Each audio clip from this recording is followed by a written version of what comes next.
प्रणाम प्रणाम सर। प्रणाम प्रणाम। चलिए शुरू करते हैं। हाँ सर। पृष्ठ संख्या 480, पंचमः सर्गः। श्री राम, लक्ष्मण और सीता का शरभंग मुनि के आश्रम पर जाना, देवताओं का दर्शन करना और मुनि से सम्मानित होना तथा शरभंग मुनि का ब्रह्मलोक गमन। वन में उस भयंकर बलशाली राक्षस विराध का वध करके पराक्रमी श्री राम ने सीता को हृदय से लगाकर सांत्वना दी और उद्दीप्त तेज वाले भाई लक्ष्मण से इस प्रकार कहा, सुमित्रा नंदन, यह दुर्गम वन बड़ा कष्टप्रद है। हम लोग इसके पहले कभी ऐसे वनों में नहीं रहे हैं, अतः यहाँ के कष्टों का ना तो अनुभव है और ना अभ्यास ही है। अच्छा, हम लोग अब शीघ्र ही तपोधन शरभंग जी के पास चलें। ऐसा कहकर श्री रामचंद्र जी शरभंग मुनि के आश्रम पर गए। देवताओं के तुल्य प्रभावशाली तथा तपस्या से शुद्ध अंतःकरण वाले अथवा तप के द्वारा परब्रह्म परमात्मा का साक्षात्कार करने वाले शरभंग मुनि के समीप जाने पर श्री राम ने एक बड़ा अद्भुत दृश्य देखा। वहां उन्होंने आकाश में एक श्रेष्ठ रथ पर बैठे हुए देवताओं के स्वामी इंद्रदेव का दर्शन किया, जो पृथ्वी का स्पर्श नहीं कर रहे थे। उनकी क्या है, क्या समझाइए? वहां उन्होंने आकाश में एक श्रेष्ठ रथ पर बैठे हुए देवताओं के स्वामी इंद्रदेव का दर्शन किया। कैसे पता चला हम इंद्रदेव का ये इंद्रदेव थे? जैसे क्योंकि देवता लोग का चरण पृथ्वी का स्पर्श नहीं करता। ठीक है, कुछ विशेष गुण होता है जो कि बाकी मनुष्य लोगों का नहीं होता है, ठीक है ना?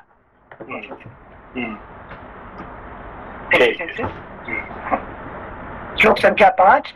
वहां उन्होंने आकाश में एक श्रेष्ठ रथ पर बैठे हुए देवताओं के स्वामी इंद्रदेव का दर्शन किया, जो पृथ्वी का स्पर्श नहीं कर रहे थे। उनकी अंग कांति सूर्य और अग्नि के समान प्रकाशित होती थी। वे अपने तेजस्वी शरीर से देदीप्यमान हो रहे थे। अगला पृष्ठ 481। वे अपने तेजस्वी शरीर से देदीप्यमान हो रहे थे। उनके पीछे और भी बहुत से देवता थे। उनके दीप्तिमान आभूषण चमक रहे थे तथा उन्होंने निर्मल वस्त्र धारण कर रखा था। उन्हीं के समान वेशभूषा वाले दूसरे बहुत से महात्मा इंद्रदेव की पूजा स्तुति प्रशंसा कर रहे थे। उनका रथ आकाश में खड़ा था और उसमें हरे रंग के घोड़े जुते हुए थे। श्री राम ने निकट से उस रथ को देखा। वह नवोदित सूर्य के समान प्रकाशित होता था।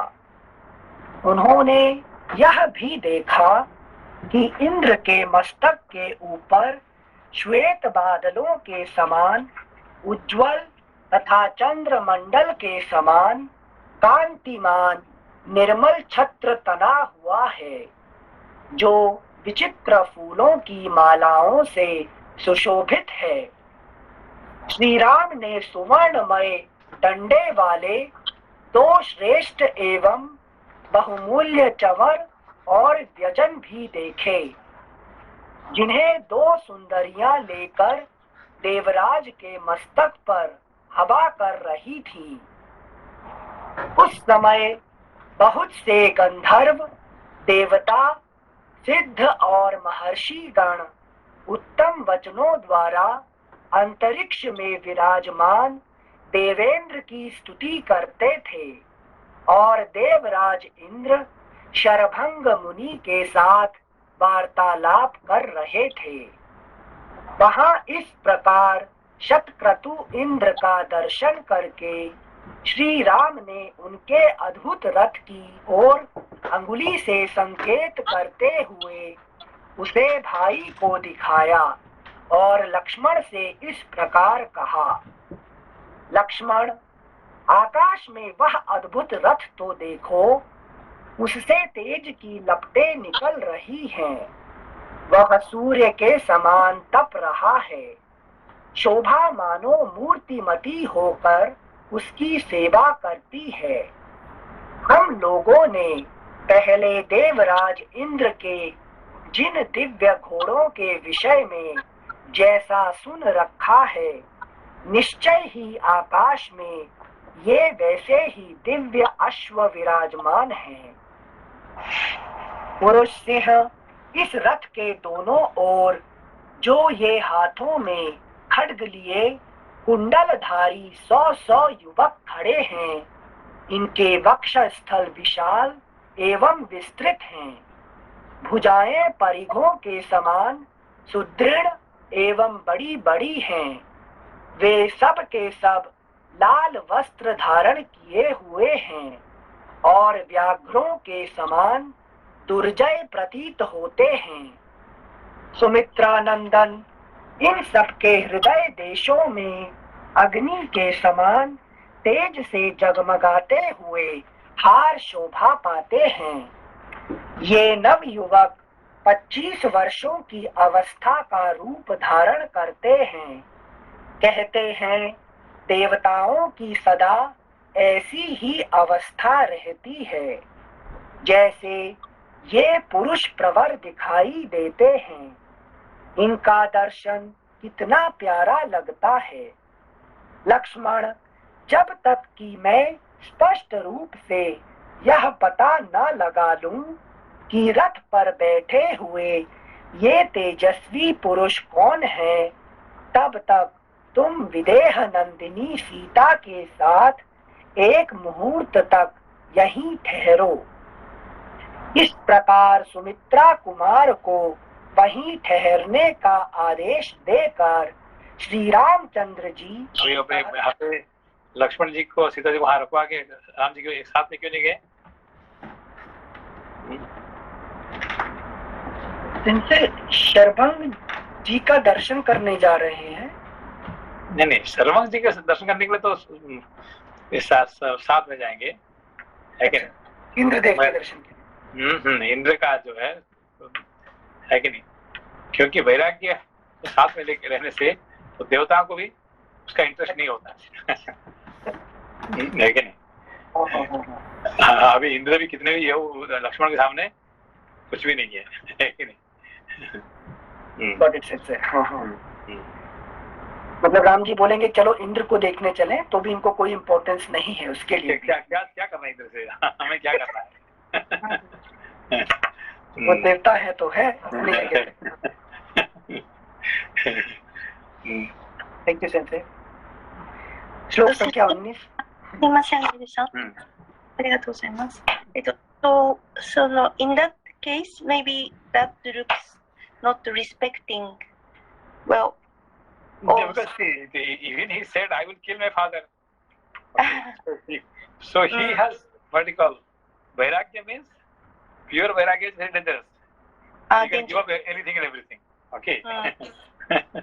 Nothing important. Other. Yeah. Okay. श्लोक संख्या 19। लक्ष्मण, जब तक कि मैं स्पष्ट रूप से यह पता न लगा लूं कि रथ पर बैठे हुए ये तेजस्वी मनुष्य कौन हैं, तब तक तुम विदेह नंदिनी सीता के साथ एक मुहूर्त तक यहीं ठहरो। इस प्रकार साथ में मत आना, यहीं खड़ा रहना, ठीक है?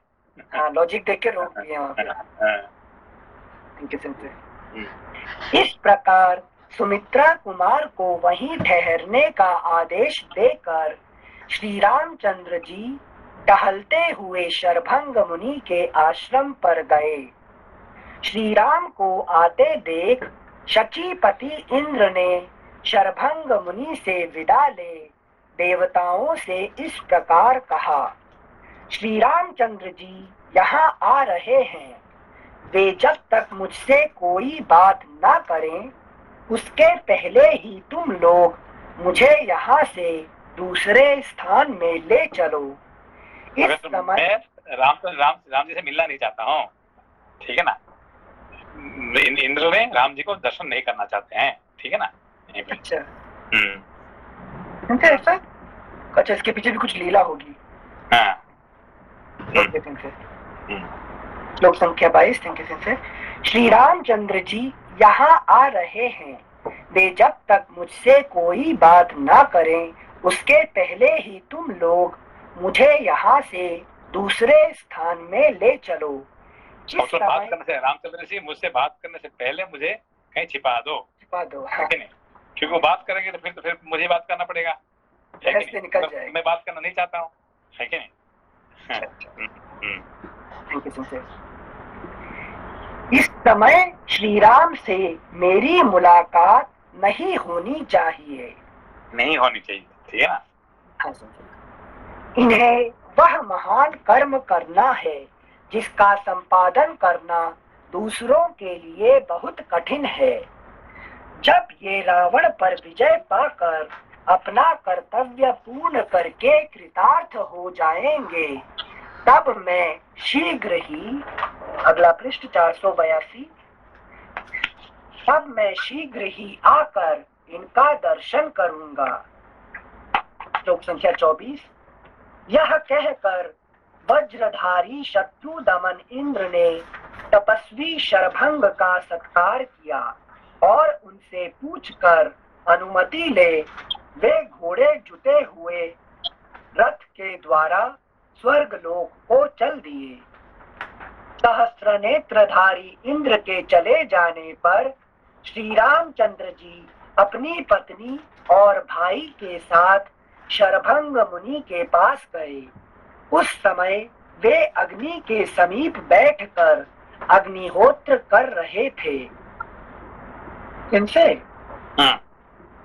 इंद्र जी के यहाँ पर वार्तालाप अगर हो जाती तो जो देवताओं का प्रयोजन, जो रावण को मारना है, उस प्रयोजन में बाधा पड़ सकती थी क्या? हाँ, क्योंकि वो परिचय नहीं करना चाहते थे, ठीक है ना, क्योंकि इंद्र सब देवताओं का राजा है, ठीक है ना। उनका डायरेक्ट बात हो जाए तो फिर क्या होगा, बाधा पड़ जाएगा, ठीक है। Thank you sense. श्लोक संख्या 26। श्री राम, सीता और लक्ष्मण ने मुनि के चरणों में प्रणाम किया और उनकी आज्ञा से वहां बैठ गए। और क्या प्रॉब्लम क्या था? मतलब इंद्र जी से मिल जाते हैं इनसे तो इनसे क्या प्रॉब्लम था?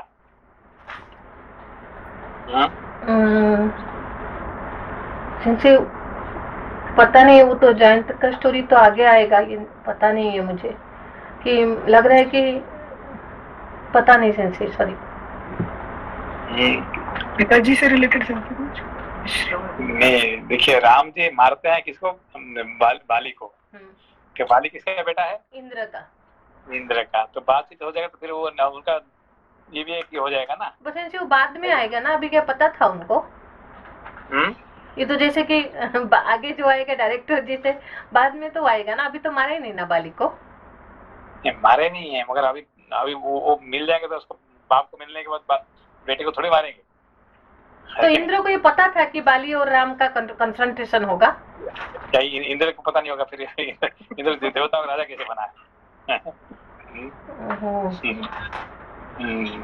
ठीक है। अभी इंद्र को पता नहीं होता तो फिर कर्ण के पास जाके वो मांगे क्यों कवच कुंडल? ठीक है। Sensei, a comment. But knowing that my son will be killed by this person, how he takes it, like And karma. that's why he understands the Leela, so he doesn't want to disturb. If he goes and meet Rama, then Rama, now he will have because meeting his father, he cannot kill his son. Okay, if he doesn't kill his son, then next Leela will not be Happening. happen. Okay, so everything will be stopped. So that's why Indra doesn't want to meet. Oh, okay. It sounds listening is okay, but if I put myself in Indraji's place, it's it's unbelievable. Unbelievable way of taking. That's why he is the king of all, the lord of the all gods. Okay. Okay. Next time I face the Lord of Lords word or left this concept into the account. Otherwise, it's really unbelievable. Thank you, Sensei. Okay. Thank you, Sensei. श्लोक संख्या 26। श्री राम, सीता और लक्ष्मण ने मुनि के चरणों में प्रणाम किया। श्लोक संख्या 25 एक बार फिर से पढ़ रहे हैं।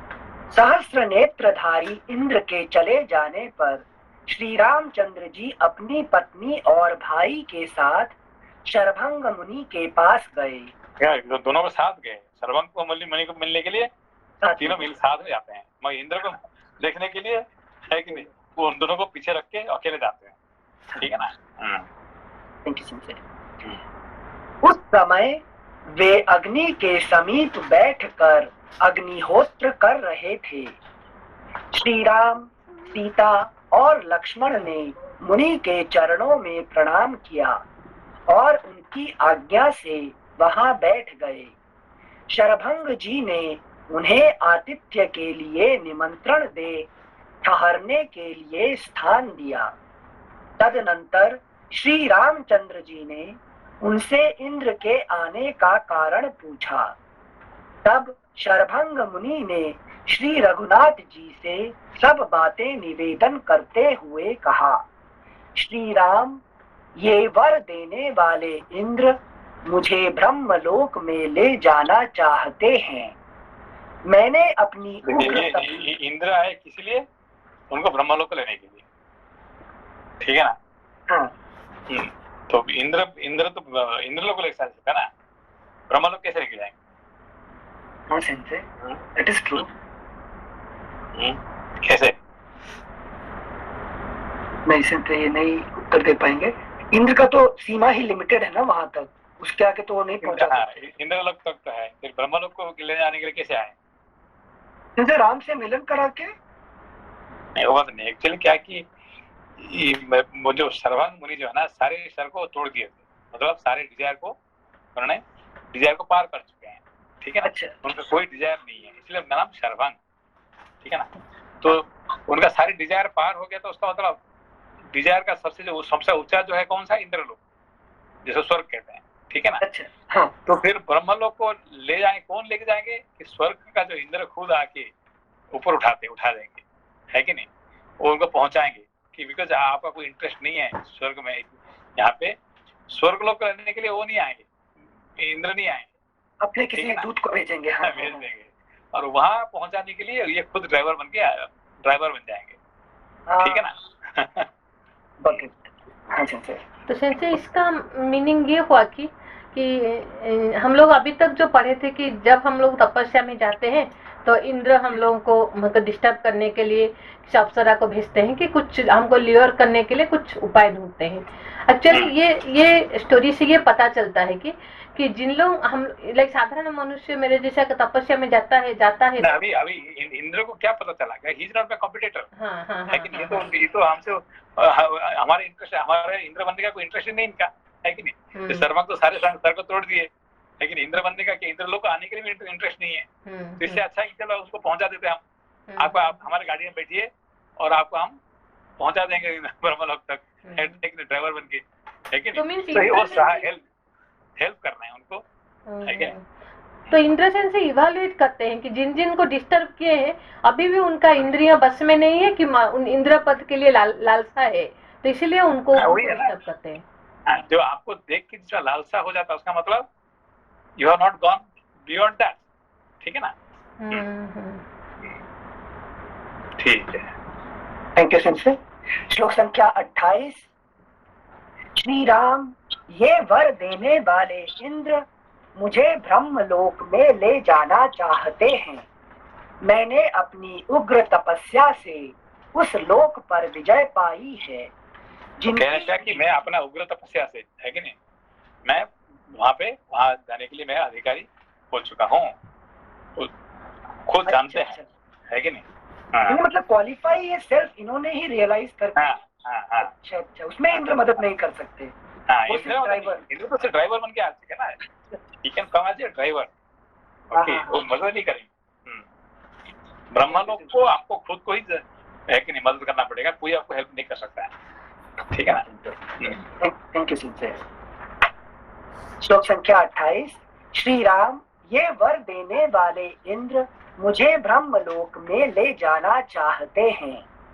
मैंने अपनी उग्र तपस्या से उस लोक पर विजय पाई है।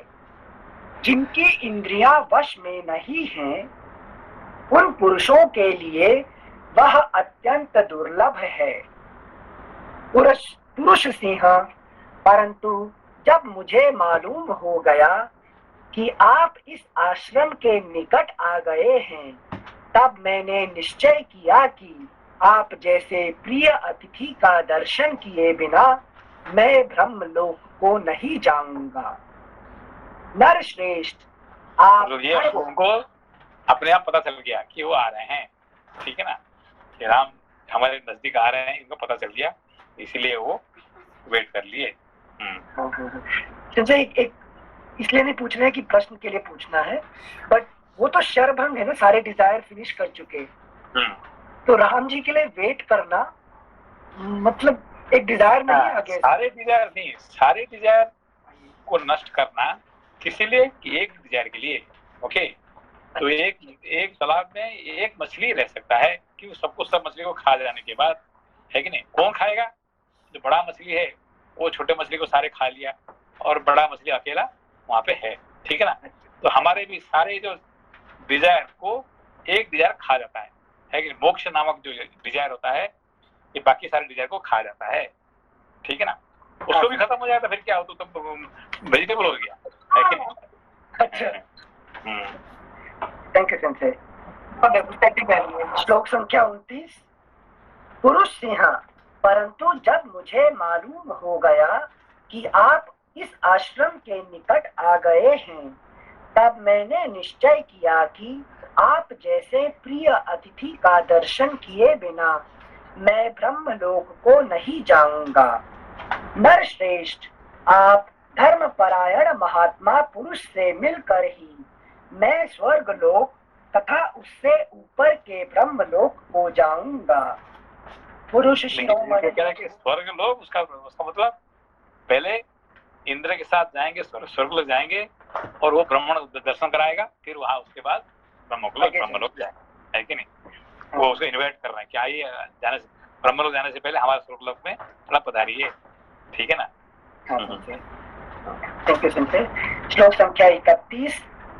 पुरुष शिरोमणे, मैंने ब्रह्मलोक और स्वर्गलोक आदि जिन अक्षय शुभ लोकों पर विजय पाई है, मेरे उन सभी लोकों को आप ग्रहण करें।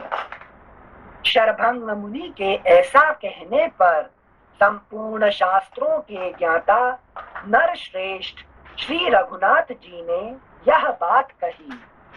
महामुने, मैं ही आपको उन सब लोकों की प्राप्ति कराऊंगा। इस समय तो मैं इस वन में आपके बताए हुए स्थान पर निवास मात्र करना चाहता हूँ। इंद्र के समान बलशाली श्री रामचंद्र जी के ऐसा कहने पर महाज्ञानी शरभंग मुनि फिर बोले, श्री राम, इस वन में थोड़ी ही दूर पर महातेजस्वी धर्मात्मा सुतीक्ष्ण मुनि नियम पूर्वक निवास करते हैं। वे ही आपका कल्याण, आपके लिए स्थान आदि का प्रबंध करेंगे। अभी देखिए जो रामायण का गति कैसे हो रहा है कि विराट पहुंचा दिया सर्वंग के पास, सर्वंग पहुंचा रहे हैं सुतीक्ष्ण के पास, ऐसे ऐसे ऐसे आगे चलते हैं, ठीक है ना। इससे रामायण का ये गति होता है, ठीक है ना। तो है कि नहीं, तो आगे भी है कि नहीं, वो शबरी के पास कौन पहुंचा था? जी अगस्त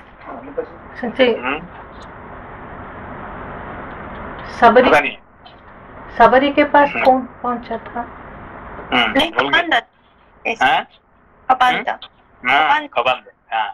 कबंध, वेरी गुड।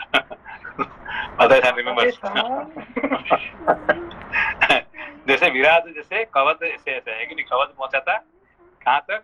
शबरी के पास, है कि नहीं। फिर शबरी पहुंचाती है कहाँ तक? सुग्रीव के पास। इस तरह से है कि नहीं, आगे आगे आगे राम जी है, राम जी को है कि नहीं, तो सब लोग रास्ता दिखाते रहते हैं, ठीक है ना। सेंसे नमस्ते। सेंसे नमस्ते नमस्ते। सेंसे कबन मतलब ये सब कबन जी ने सबरी के बारे में बोले थे, बट वो पहले भी पहुंचे थे क्या सबरी के पास? नहीं, वो शब्द यहाँ पे वो कबंध जो है ना, अपना जैसे विराट जाने से पहले वो सर्वंग का रास्ता दिखा के वो चला जाता है, इस तरह से कबंध भी अपना मृत्यु से पहले ये सबरी का रास्ता दिखा, यहाँ आगे जाएंगे तो आप सबरी से आप मिलेंगे, वो कह के वो चला जाता है। फिर वो सबरी के पास जाते हैं। सबरी भी जाने से पहले पहुंचा देती है, वहीं पे आगे जाएंगे तो सुग्रीव के पास आप पहुंचेंगे। तो इस तरह से एक व्यक्ति दूसरे व्यक्ति का एड्रेस पहुंचा देता है, ठीक है ना। धन्यवाद संजय। इसलिए राम जी क्या कहते हैं, ये लक्ष्मण कहते भाई ये तो गंधर्व हमको कहाँ से कहाँ, राक्षस कहाँ तक पहुंचा रहे हैं। तो राम जी क्या बोलते हैं, नहीं चिंता मत करो, वो हमको आपका रास्ता पहुंचाएगा, है कि नहीं। तो सही जगह विराट पहुंचा देगा, ठीक है ना। धन्यवाद संजय। श्लोक संख्या 35। श्री राम इस वन में थोड़ी ही दूर पर महातेजस्वी धर्मात्मा सुतीक्ष्ण मुनि नियम पूर्वक निवास करते हैं। वे ही आपका कल्याण, आपके लिए स्थान आदि का प्रबंध करेंगे। आप इस रमणीय वन प्रांत के उस पवित्र स्थान में तपस्वी सुतीक्ष्ण मुनि के पास चले जाइए। वे आपके निवास स्थान की व्यवस्था करेंगे। श्री राम, आप फूल के समान छोटी छोटी डोंगियों से पार होने योग्य अथवा पुष्पमयी नौका को बहाने वाली इस मंदाकिनी नदी के स्रोत के विपरीत दिशा में इसी के किनारे किनारे चले जाइए। इससे वहां पहुंच जाइएगा। नरश्रेष्ठ, यही वह मार्ग है, परंतु तात 2 घड़ी यही ठहरिए और जब तक पुरानी केंचुल का त्याग करने वाले सर्प की भांति मैं अपने इन जरा जीर्ण अंगों का त्याग न कर दूं, तब तक मेरी ही ओर देखिए। ये शरीर को क्या बोल रहे हैं? केंचुल है कि नहीं। तो सांप क्या करता है, पुराना केंचुल छोड़ के, है कि नहीं। तो ऐसे ही मनुष्य क्या करना चाहिए, अपना शरीर को केंचुल के भांति फेंक के आगे बढ़ना चाहिए, ठीक है ना। कितने अच्छी बात कर रहे हैं। और उनके सामने राम जी कहते हैं आप वहीं पे खड़ा रहिए, जब तक मैं नहीं जा रहा हूँ तब तक आप यहीं रहिए। मोक्ष, प्रत्यक्ष मोक्ष। जैसे मतलब ये चीज, जैसे भीष्म जी कृष्ण के सामने और यहाँ शरभंग जी सामने सामने राम जी, तो कुछ स्पेशल कृपा है क्या? दोनों का रिलेशन था कुछ ऐसे? हाँ, तो वही है कि ये सबरी भी ऐसे ही है, सबरी भी ऐसे ही जाएगी, है कि नहीं। सबरी तो जो है कि नहीं, यही तो रामायण का स्पेशलिटी है कि नहीं। ये भी क्या कहते हैं, जटायु भी ऐसे ही, है कि नहीं। और राम जी के वेट करता रहेगा जब तक राम जी नहीं आएंगे। राम जी आने के बाद फिर राम जी के सामने हाथों में जाएंगे। तो यही है मतलब राम जी ने जो जन्म लिया है सबके जीवन में आके तपस्या का फल देते जाए। अच्छा, श्लोक संख्या 38। नरश्रेष्ठ, यही प्रश्न था। शर्वंग ऋषि को मौका तो वहां पे भी था ना, जैसे भगवान राम पहुंचने वाले थे उससे पहले भी वो इंद्र लेने आ गए थे, पर उनकी वास्तविक इच्छा ये थी कि पहले मोक्ष को फिर ब्रह्म हो जाए। तो इसमें कोई डिफरेंस है क्या, मतलब ब्रह्म लोग सीधे पहुंचने में और मोक्ष के बाद पहुंचने में? नहीं, फिर नहीं, राम जी को मिलने के बाद उनका वो इच्छा भी दूर हो गया। पहले तो इनका इच्छा था कि मैं स्वर्ग लोक जाऊं, फिर उसके बाद ब्रह्म लोक जाऊं, फिर उसका ये था। फिर राम जी को मिलने के बाद वो इच्छा ही चला गया। ठीक है ना। मतलब ये सेंस दैट कि भगवान राम पास में ही है, तो नो हरी इन गोइंग, तुमका मतलब राम जी का कि मैं तुम चाहिए तो मैं तुमको दिला दूंगा। हाँ, तो ये कैसे नहीं मुझे नहीं चाहिए, है कि नहीं। जी, थैंक यू संजय। श्लोक संख्या 38। नर श्रेष्ठ यही वह मार्ग है, परंतु तात 2 घड़ी यहीं ठहरिए, और जब तक पुरानी केंचुल का त्याग करने वाले सर्प की भांति मैं अपने इन जरा जीर्ण अंगों का त्याग न कर दूं, तब तक मेरी ही ओर देखिए। यो कहकर महातेजस्वी शरभंग मुनि ने विधिवत अग्नि की स्थापना करके उसे प्रज्वलित किया और मंत्रोच्चारण पूर्वक घी की आहुति देकर वे स्वयं भी उस अग्नि में प्रविष्ट हो गए। अगला पृष्ठ 483। लोपा जी, आपका प्रश्न आज जो पूछ रहे थे उसका प्रश्न का उत्तर मिला अभी, है कि नहीं। तो ये सर्वांग ने सारे प्राप्ति किए अपने कर्म से, अपना ज्ञान से, कर्म से प्राप्ति किए। तो फिर भगवान का क्या क्या वहां पे क्या कर्म था, क्या किए भगवान ने? वो जो जितना भी मुझे समझ में आ रहा है पूरे स्टोरी से, सारे तो कर्म से प्राप्त किए हैं कि सर्वंग के केस लेते हैं तो, बट उनके जो पुण्य है सारे नहीं, यहाँ जो प्रश्न था आपका, मेरा प्रश्न ये था कि मनुष्य अपना सारे कर्म जो है खुद करके कर्म का फल अपने आप मिलता है, तो भगवान का क्या जरूरत है, ठीक है ना। तो भगवान रहने से ये क्या किए कि भाई ठीक है, मेरा अपना कर्म करके मैं स्वयं मुझे प्राप्ति किया, मैंने प्राप्ति किया मैं अपना कर्म से, मगर जब मैं शरीर नहीं छोड़ूंगा, जो केंचुल छोड़ता है सांप, तो मैं शरीर को जब तो छोड़ लो तो आप वहाँ पे खड़ा रहिए। खड़ा मतलब ज्ञान रहने से, लेकिन भगवान रहने से आप गलत काम नहीं करेंगे, ठीक है ना। समझ में तो यहाँ पे क्या है कि नेगेटिव कर्म नहीं करेंगे, है कि नहीं। तो कॉन्शियसली आप you will do the right action, ठीक है ना। सॉरी, 2 मिनट खाली कंफर्म करना था, जो आपने कल भी जो पढ़ा रहे थे और अभी भी जो हमारा इंडियन फिलोसफी जो दर्शन शास्त्र जो पढ़ाता है कि जो भी मुझे मिला है सब कुछ मेरे कर्म की वजह से, तो वो सही है, लेकिन वो कर्म की वजह से मिला है, लेकिन वो कर्म राइट एक्शन होना चाहिए, इसलिए भगवान की जरूरी है, ये मैं सोच सकती हूँ क्या ऐसे?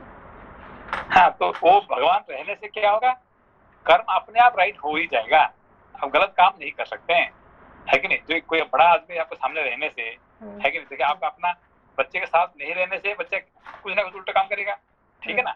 वो टेलीविजन देखेगा, कुछ ना कुछ करेगा, अगर आप साथ में रहेंगे तो क्या वो करने का साहस नहीं करेगा, ठीक है। आपका 2 आंख रहने से तो वो गलत काम नहीं करेगा, ठीक है ना। तो इसीलिए जब राम जी वहां पे खड़े रहेंगे तो ये सही रास्ता में जाएंगे सर्वांग जी, ठीक है ना। तो वही से आज आप बात था कि जब शंकराचार्य वहां खड़े रहेंगे तो वो अपना जो उनका निश्चित किए हैं कुमारिल भट्ट ने अपना शरीर छोड़ने में उनका आसानी हो जाएगा, वहां पे वही किए है कि नहीं, शंकराचार्य के सामने वो अपना शरीर छोड़े हैं, ठीक है ना। ठीक है, थैंक यू सेंसर। सेंसर, आपकी लाइफ का एक एग्जाम्पल, जब आप क्लास में पढ़ाते थे तो आप एक बार बोले थे, ये मैं इस व्यास गद्दी पर जब बैठता हूँ पढ़ाने तो मेरे सामने ये 30-35 जो वॉइस रिकॉर्डिंग मशीन रहती है, ये वो रिकॉर्ड करती है कि मैं एक शब्द भी गलत नहीं बोल सकता। मतलब consciously nothing can go wrong if something is watching our action. ये somebody is watching, तो फिर क्या होगा कि आप गलत काम करने में डरेंगे। तो जैसे वो जो इनविजिबल और you can say unknown factor, तो वहाँ उसको हम भगवान बोल के मान सकते हैं सेंसे। यही मीमांसा और वेदांत में डिफरेंस होगा शायद सेंसे, अभी समझ में आया। Thank you. Thank you sense. श्लोक संख्या 39। यो कहकर महातेजस्वी शरभंग मुनि ने विधिवत अग्नि की स्थापना करके उसे प्रज्वलित किया और मंत्रोच्चारण पूर्वक घी की आहुति देकर वे स्वयं भी उस अग्नि में प्रविष्ट हो गए। अगला पृष्ठ 483। उस समय अग्नि ने उन महात्मा के रोम, केश, जीर्ण त्वचा, हड्डी, मांस और रक्त सबको जलाकर भस्म कर दिया। वे शरभंग मुनि अग्नि तुल्य तेजस्वी कुमार के रूप में प्रकट हो गए। एक प्रश्न जस्ट 2 श्लोक पहले शरभंग मुनि ने उनको रास्ता दिखाया तो बताओ कि आप तीक्ष्ण मुनि से जाके मिलिए, वो आपको रहने का स्थान बताएंगे। और भगवान यहाँ पे मतलब इतना ज्ञान भी है कि वो अगर रुकेंगे तो शरभंग मुनि गलत रास्ते पर नहीं जाएंगे।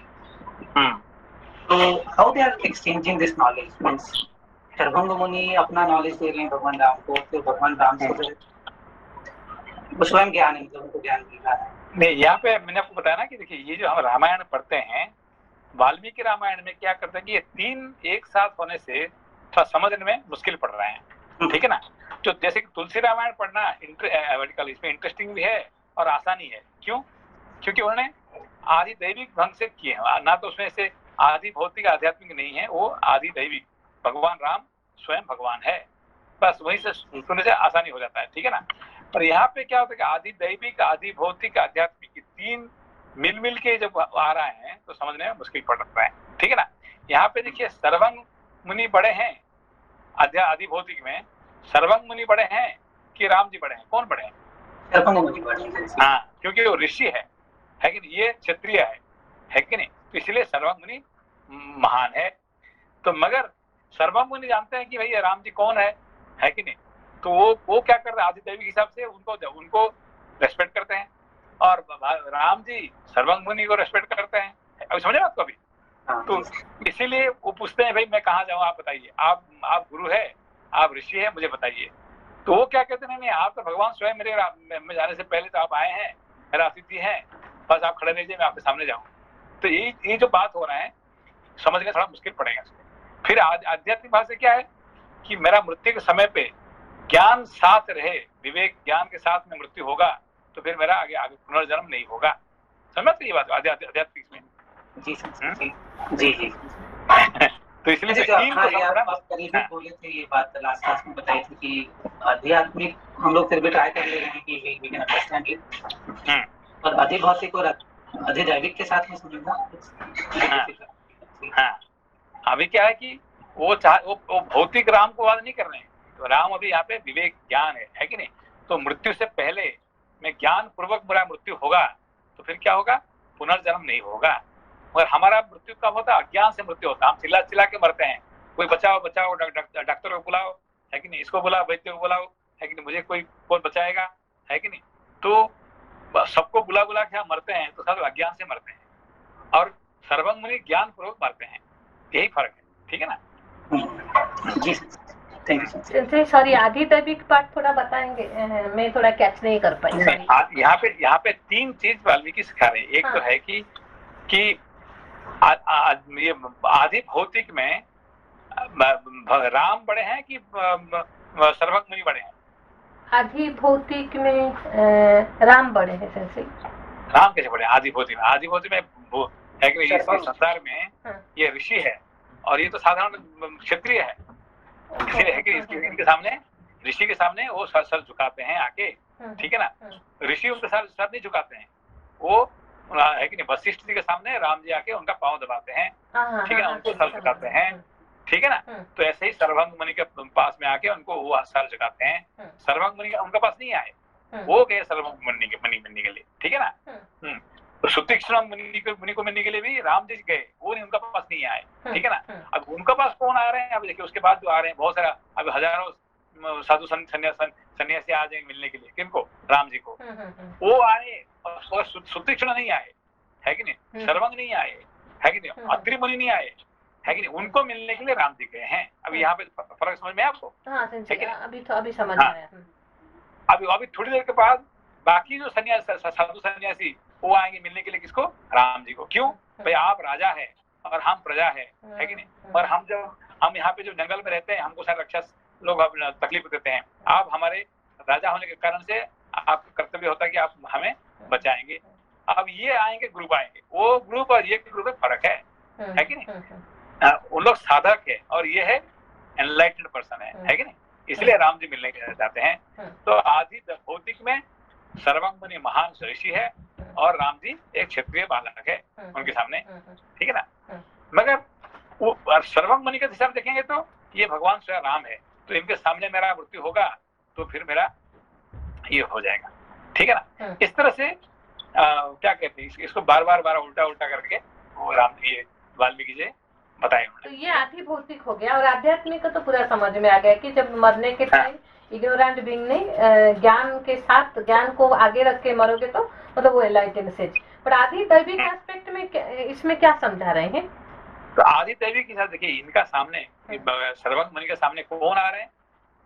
इंद्र भगवान। इंद्र नहीं, स्वर्ग का जो देवराज इंद्र आके सामने खड़े हुए हैं, और अकेला नहीं है, सारे देवताओं के साथ एक तरफ से। दूसरे तरफ से कौन आ रहे हैं? राम जी आ रहे हैं, ठीक है ना? तो एक तरफ से देवराज इंद्र, एक तरफ से राम। तो वो क्या कर रहे हैं? इंद्र को भगा देते हैं, भाई जाओ, तुम्हारा काम है कि नहीं, तुम्हारा काम नहीं है कि मुझे तुम्हारा रास्ता नहीं चाहिए। और दूसरे को मिलने के लिए किसको जाते हैं? राम जी को मिलने जाते हैं। क्यों? ना वो जानते हैं राम जी कौन है, इंद्र कौन है, ठीक है ना? अभी समझे बात को? ये आदि दैविक है। दैविक में वो वैल्यूएशन करते हैं कौन? सर्वंग मुनि। एक तरह से इंद्र, देवराज इंद्र, सब सारे देवताओं के साथ जिनको जानते हैं, और राम को जानते नहीं है इसी तरह से, है कि नहीं? तो साधारण मनुष्य है, साधारण क्षत्रिय है कि नहीं? तो भी वो महान ज्ञानी होने के कारण से वो पता चल गया कि नहीं, इंद्र बड़े नहीं है, ये स्वयं राम बड़े हैं, ठीक है ना? ये आदि दैविक है कि नहीं? इसलिए रामायण एक्चुअली क्या ना, हमने रामायण शुरू नहीं किया, हमने क्या करते हैं, उसका हम इंट्रोडक्शन पढ़ रहे हैं अभी, है कि नहीं? जब रामायण और ठीक से पढ़ेंगे तो आपको ऐसे धीरे समझ में आएगा, ठीक है ना? तो इसका मीनिंग कि तो मैं 0%, 5% भी 0.5% भी समझी नहीं हूँ। ठीक वही है ना कि आपको देखिए, क्योंकि रामायण एक दिन समझ में आ जाएगा तो फिर तो रामायण का वैल्यू क्या है कि नहीं? इतिहास से कैसे हुआ, है कि नहीं? 2-3 बार पढ़ के भी कुछ समझना नहीं था ये। Thank you sensi. Sorry Anil. प्रणाम सेंसी, सॉरी एक क्वेश्चन है। अगर मृत्यु के समय आपने कहा कि ज्ञान या विवेक को सामने रखकर हम मृत्यु को प्राप्त करेंगे तो हमारा पुनर्जन्म नहीं होगा, तो सर्वंग मुनि तो एनलाइटेंड है, सो वह पॉसिबल हुआ। तो हम मृत्यु के समय कैसे थॉट को क्या सोच कर मरे? नहीं, पहले आपको सर्वंग होना पड़ेगा। नहीं, पहले आपको क्या करना पड़ेगा? सर्वंग करना। सर्वंग होना, सर्व मतलब क्या है? शर मतलब एरो, अंग मतलब तोड़ना, एरो को तोड़ना। एरो मतलब कौन है? हमारे desires are piercing us like arrows, ठीक है? All the desires are piercing in our soul as an arrow. तो if you don't break, okay, like Bhishma Pitama, what he is lying on the bed of arrow. Bed of arrow means for him the bed is the arrow, means all the desires, he has no desires, so all the desires become his bed, okay? So he is not suffering, he is enjoying, okay? Understand the point here? So desires are not piercing Bhishma, so there comes a nice bed for sleeping. Okay, it's coming, okay, let me sleep, okay? Now understand the point here? So here he's not sleeping, he's breaking. I don't to sleep also. I break everything. So he breaks all the arrows of the desires. So he's called Sarvanga.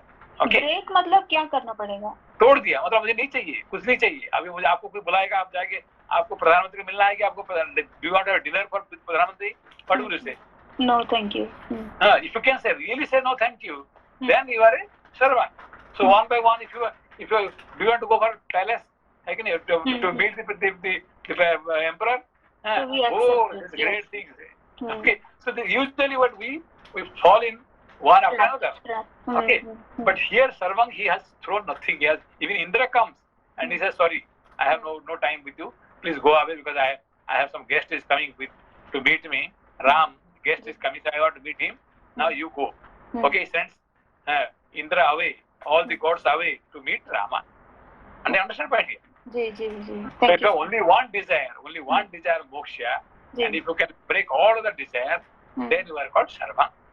So now it's very difficult to go to that type of stage, but at the time of the death we can We do. have so many desires. See, we have so many desires piercing. Hmm. Okay, so one small desire comes means we throw.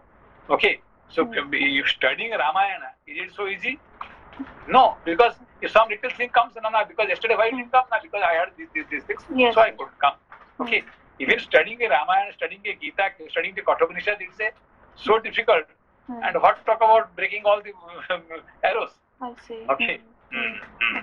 Ji, thank you sensei. Okay. Thank you sensei. श्लोक संख्या 41, पृष्ठ संख्या 483।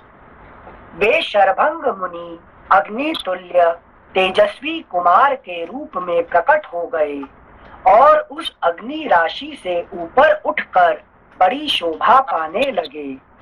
वे अग्निहोत्री पुरुषों, महात्मा मुनियों और देवताओं के भी लोकों को लांघकर ब्रह्मलोक में जा पहुंचे। वो सीधा कहाँ गए? सीधा ब्रह्मलोक, है कि नहीं? उनको कोई दूसरा बीच में कोई जरूरत नहीं पड़ा, ठीक है ना? तो सीधा ऊपर उठ गए। मतलब राम जी से मिलने का फायदा ये हुआ कि स्वर्गलोक का इनविटेशन भी नहीं चाहिए। नहीं चाहिए, क्योंकि रेस्ट ऑफ द टाइम आज स्वर्गलोक जाएंगे, वहाँ पे सर डिनर करेंगे, इंद्र का डिनर करना, ये करना, this is rest of the time, ठीक है ना? Yes sensor. और गलती से रंभा जी नाच रही होंगी तो कहीं फिर से है कि नहीं? Thank you sensei. श्लोक संख्या 43। पुण्य कर्म करने वाले द्विज श्रेष्ठ शरभंग ने ब्रह्मलोक में पार्षदों सहित पितामह ब्रह्मा जी का दर्शन किया। ब्रह्मा जी भी उन ब्रह्मर्षि को देखकर बड़े प्रसन्न हुए और बोले, महामुने, तुम्हारा शुभ स्वागत है। इस प्रकार श्री वाल्मीकि निर्मित आर्ष रामायण आदि काव्य के अरण्य कांड में 5वां सर्ग पूरा हुआ। षष्ठः सर्गः। वानप्रस्थ मुनियों का राक्षसों के अत्याचार से अपनी रक्षा के लिए श्री रामचंद्र जी से प्रार्थना करना और श्री राम का उन्हें आश्वासन देना। देखिए, बाकी सब लोग, ये जो सर्वंग के पास, सुतीक्ष्ण के पास, वो खुद राम जी जा रहे हैं, पर बाकी जो ये लोग आ रहे हैं राम जी को मिलने के लिए और प्रार्थना कर रहे हैं कि हाँ, हम आपसे प्रार्थना करते हैं, हमको हेल्प कर दो, है कि नहीं? हमारा ये प्रॉब्लम है, ठीक है ना? हाँ, थैंक यू सेंसर। श्लोक संख्या 1। शरभंग मुनि के ब्रह्मलोक चले जाने पर प्रज्वलित तेज वाले ककुत्स्थवंशी श्री रामचंद्र जी के पास बहुत से मुनियों के समुदाय पधारे। उनमें वैखानस, फुटनोट, ऋषियों का एक समुदाय जो ब्रह्मा जी के नख से उत्पन्न हुआ है। 2 बालखिल्य, फुटनोट, ब्रह्मा जी के बाल रोम से प्रकट हुए महर्षियों का समूह। 3 संप्रक्षाल, फुटनोट, जो भोजन के बाद अपने बर्तन धो पोंछ कर रख देते हैं, दूसरे समय के लिए कुछ नहीं बचाते। 4 मरीचिप, फुटनोट, सूर्य अथवा चंद्रमा की किरणों का पान करके रहने वाले। 5 बहुसंख्यक अश्मकुट्ट, फुटनोट, कच्चे अन्न को पत्थर से कूट कर खाने वाले। 6 पत्राहार, फुटनोट, पत्तों का आहार करने वाले। 7 दंतोलूखली, फुटनोट, दांतों से ही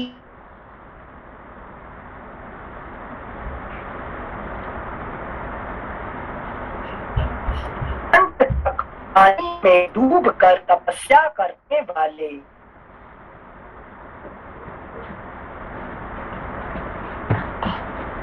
की शैया का काम लेने वाले, अर्थात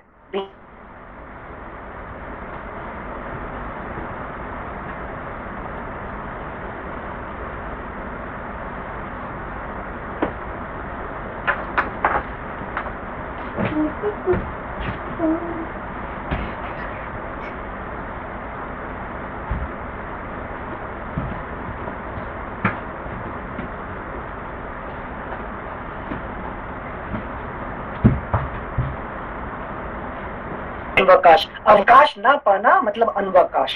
उनके पास टाइम ही नहीं है। क्यों टाइम नहीं है? कि always are busy with the some धार्मिक activities. Thank you Chinte.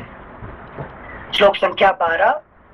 Salil आहार, फुटनोट जल पीकर रहने वाले। सलिल अनिल आहार, सन थोड़ा वो जो दंतोलुखली के बाद सेंसे सॉरी थोड़ा पढ़ सकते हैं? मेरा शायद इंटरनेट चला गया था, मेरे को ड्रॉप हो गया था, फिर दोबारा लॉगिन किया। अच्छा।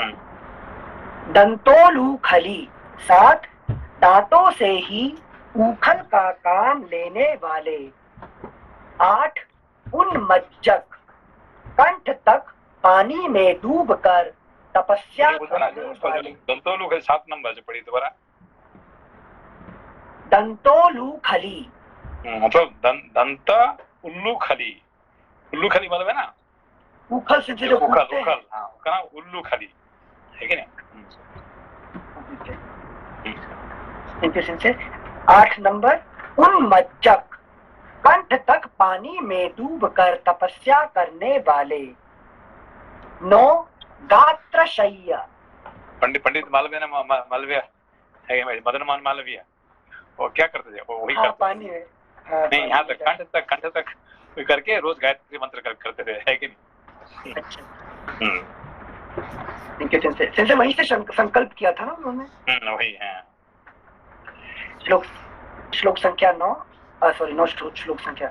नाम 9 गात्रशय्या, शरीर से शैया का काम लेने वाले, अर्थात बिना बिछोने के ही भुजा पर सिर रखकर सोने वाले। 10 अशय्या, शैया के साधनों से रहित। 11 अनवकाशिक, फुटनोट निरंतर सत्कर्म में लगे रहने के कारण कभी अवकाश ना पाने वाले। 12 सलिलाहार, सलिल आहार, फुटनोट जल पीकर रहने वाले।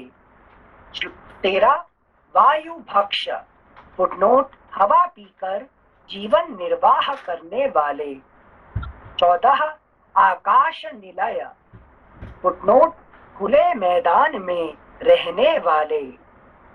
15 स्थंडिलशाही, स्थंडिलशाही, फुटनोट वेदी पर सोने वाले।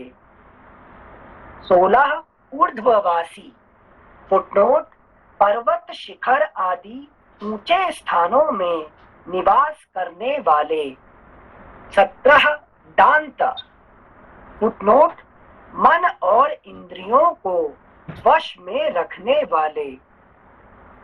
17 दांत मतलब है ना, नहीं समझ नहीं आया। दांत, दांत मतलब जो दम, शांत, शांत मतलब है ना, शांत। अच्छा, शम से हाँ, शम से शांत होता है। जिसने शम कर दिया है उसको शांत हो गया। इसे जैसे दम कर दिया है उसको दांत हो गया। शम से शांत, दम से दांत। शांत, दांत, उपरांत, लेकिन साथ साथ में आता है। जो उपरम कर दिया है वो उपरांत, ठीक है ना? शांत, दांत, उपरांत। Thank you Sanjay. श्लोक संख्या 18 नंबर 18 आर्द्र पटवासा, फुटनोट सदा भीगे कपड़े पहनने वाले। जैसे साउथ में कुछ टेम्पल होते हैं, वहाँ जो प्रीस्ट होते हैं हमेशा अंदर जाने से पहले एक बार कपड़े को भिगा के ही जैसे जाते हैं। केरला का मंदिर, कौन सा मंदिर है आपके? पद्मनाभ स्वामी तिरुवनंतपुरम। पद्मनाभ है, और एक जो क्या नाम, इंद्र का कुछ टेम्पल था ना सेंसर? नहीं, जो कृष्णा का गुरुवायूर मंदिर में आपको कपड़ा को सूखा कपड़ा भी नहीं जा सकते हैं, हमेशा गीला कपड़ा, कपड़े को गीला पानी बहता हुआ हो जाएगा। एक्चुअली हम लोग के घर में मेरी दादी और मेरे इवन मदर इन लॉ अभी भी वो ये पद्धति पालन करते हैं। तो गीला कपड़ा नहीं जाता के वो ऐसे ही होता है हम लोग के घर। मतलब ओदी टाइप का स्किन डिजीज कुछ नहीं तकलीफ होता उन सब चीजों से? एक्चुअली वहाँ गर्मी होने के कारण से ठंड क्या कहते ये हो जाता ना, क्या कहते पसीना हो जाता ना, तो पसीना अच्छा। नहीं होने के कारण से गीला कपड़ा पहनने से आपको पसीना नहीं आएगा, बस, है कि नहीं? ओके ओके ओके, इसमें साइंटिफिक कारण है कि नहीं? Got it Sinchan, thank you Sinchan. 19 सजापा फुटनोट निरंतर जप करने वाले। 20 तपोनिष्ठ फुटनोट तपस्या अथवा परमात्मा तत्व के विचार में स्थित रहने वाले। और 21वां पंचाग्नि सेवी। गर्मी फुटनोट गर्मी की मौसम में ऊपर से सूर्य का और चारों ओर से अग्नि का ताप सहन करने वाले। Footnote ends. इन सभी श्रेणियों के तपस्वी मुनि थे। वे सभी तपस्वी ब्रह्म तेज से संपन्न थे और सुदृढ़ योग के अभ्यास से उन सब का चित्त एकाग्र हो गया था। वे सब के सब शरभंग मुनि के आश्रम पर श्री रामचंद्र जी के समीप आए। धर्मात्माओं में श्रेष्ठ परम धर्मज्ञ श्री रामचंद्र जी के पास आकर वे धर्म के ज्ञाता समागत ऋषि समुदाय उनसे बोले, रघुनंदन, आप इस इक्ष्वाकु वंश के साथ ही समस्त भूमंडल के भी स्वामी, संरक्षक एवं प्रधान महारथी वीर हैं। जैसे इंद्र देवताओं के रक्षक हैं, उसी प्रकार आप, अगला पृष्ठ 484, उसी प्रकार आप मनुष्य लोक की रक्षा करने वाले हैं। आप अपने यश और पराक्रम से तीनों लोकों में विख्यात हैं। आप में पिता की आज्ञा के पालन का व्रत, सत्य भाषण तथा संपूर्ण धर्म विद्यमान है। नाथ, आप महात्मा, धर्मज्ञ और धर्म वत्सल हैं। हम आपके पास प्रार्थी होकर आए हैं, इसीलिए ये स्वार्थ की बात निवेदन करना चाहते हैं। आपको इसके लिए हमें क्षमा करना चाहिए। स्वामिन, जो राजा प्रजा से उसकी आय का छठा भाग कर के रूप में ले और पुत्र की भांति प्रजा की रक्षा न करे, उसे महान अधर्म का भागी होना पड़ता है। ये समझ में है ना? हाँ, जिनसे जो टैक्स लेता है आय का 1/6 पार्ट, उसकी ड्यूटी बनती है वो प्रोटेक्ट करे प्रजा को। तो क्यों कहते हैं यहाँ पे? क्योंकि राम राजा के रूप में ले रहे हैं राम को। हाँ, तो आपको हम, है कि नहीं, आपको हम लोग टैक्स देते हैं, है कि नहीं, हमारे छठा भाग हम आपको देते हैं, तो आप हमारी रक्षा नहीं करते हैं, है कि नहीं? आप कर खा के अब अपना अयोध्या में बैठ जाते हैं, कभी आए नहीं है, पहली बार राम जी आ रहे हैं यहाँ पे, है कि नहीं? तो ये उनका कंप्लेंट कर रहे हैं, आज तो कभी आए नहीं है, हमारा क्या तकलीफ हम समझेगा आपने, है कि नहीं? अच्छा, ये लोग भी गोपी नहीं है ना? नहीं, देखिए कौन कौन होंगे तो आप बाद में उसका भी आएगा, है कि नहीं? गोपी कौन होंगे वो बाद में आएगा, ठीक है? बट यहाँ जो हम शायद महाभारत में जब पढ़ रहे थे, ये सारे ऋषि लोगों का 21 टाइप के ऋषि लोग हैं ना, तो तभी मनीष जी पूछे थे कि कौन किसका डेफिनेशन क्या है, तो आपने बोले थे वेट करो आज मिलेगा, तो आज तो काफी डिटेल में है। तो मोस्ट ऑफ द ऋषि तो ये 21 में आ रहे हैं ना, तो ये भी ऋषि नहीं है और सार्वभौम जैसा नहीं। ये भी है जो कि राम जी का साथ रहना चाहते हैं, है कि नहीं? तो राम जी के साथ में जो रहना चाहते हैं, इनका इंटरेस्ट क्या है? ना इंद्र लोग जाना है, ना ब्रह्म लोग जाना है, ना बस उनका राम जी का साथ किसी भी बहाना से रहना है, तो वो लोग गोपी होकर रहेंगे, ये भी रहेंगे, ठीक है ना? थैंक यू संसद। श्लोक संख्या 12। श्री राम, जो भूपाल प्रजा की रक्षा के कार्य में संलग्न हो, अपने राज्य में निवास करने वाले सब लोगों को प्राणों के समान अथवा प्राणों से भी अधिक प्रिय पुत्रों के समान समझकर सदा सावधानी के साथ उनकी रक्षा करता है। वह बहुत वर्षों तक स्थिर रहने वाली अक्षय कीर्ति पाता है और अंत में ब्रह्मलोक में जाकर वहां भी विशेष सम्मान का भागी होता है। राजा के राज्य में मुनि फल मूल का आहार करके जिस उत्तम धर्म का अनुष्ठान करता है, उसका चौथा भाग धर्म के अनुसार प्रजा की रक्षा करने वाले उस राजा को प्राप्त हो जाता है। श्री राम इस वन में रहने वाला वानप्रस्थ महात्माओं का यह महान समुदाय, जिसमें ब्राह्मणों की ही संख्या अधिक है तथा जिसके रक्षक आप ही हैं, राक्षसों के द्वारा अनाथ की तरह मारा जा रहा है। इस मुनि समुदाय का बहुत अधिक मात्रा में संहार हो रहा है। आइए देखिए, ये भयंकर राक्षसों द्वारा बारंबार अनेक प्रकार से मारे गए बहुसंख्यक पवित्रात्मा मुनियों के शरीर शव या कंकाल दिखाई देते हैं। पंपा सरोवर और उसके निकट बहने वाली तुंगभद्रा नदी के तट पर जिनका निवास है, जो मंदाकिनी के किनारे रहते हैं तथा जिन्होंने चित्रकूट पर्वत के किनारे अपना निवास स्थान बना लिया है, उन सभी ऋषि महर्षियों का राक्षसों द्वारा महान संहार किया जा रहा है।